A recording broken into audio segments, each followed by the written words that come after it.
राज्याचे उपमुख्यमंत्री आदरणीय अजितदादांचं आज दुःखद निधन झालं. आमचा सगळा आधार गेलेला आहे. आमचं कुटुंबाचा प्रमुख गेला. राष्ट्रवादी परिवाराचा प्रमुख गेला. अचानक असा इतका महाराष्ट्रामध्ये जीव तोड काम करणारा नेता, पहाटे 4 वाजता उठून सगळ्या समाजाकरता दिवस रात्र काम करणारा नेता अशा पद्धतीनं जाईल असं स्वप्नात सुद्धा वाटलं नव्हतं. हे घडलं.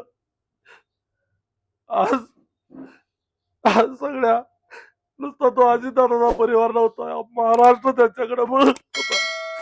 उद्या तर मुख्यमंत्री महाराष्ट्राचा म्हणून स्वप्न बघत होतो.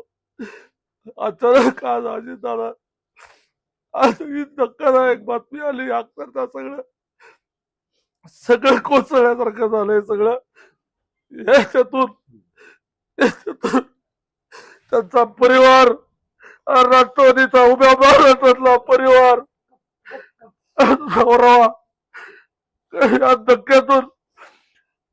या धक्क्यातून सगळ्या कार्यकर्त्यांनी, महाराष्ट्रातील अजितदादावर प्रेम करणाऱ्या सगळ्यांनी सावरलं पाहिजे. या माणसाला उद्या महाराष्ट्रातील विकासाचा गाडा थांबतो का काय? अजितदादा, तुम्ही असं अचानक कसं काय केलं?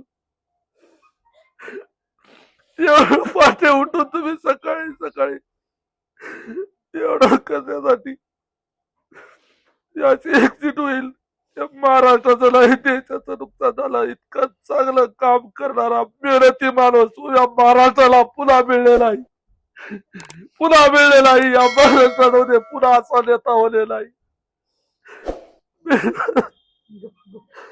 माझा परिवार आणि माझ्या सगळ्या जिल्ह्याच्या वतीनं तुम्हाला श्रद्धांजली अर्पण करतो.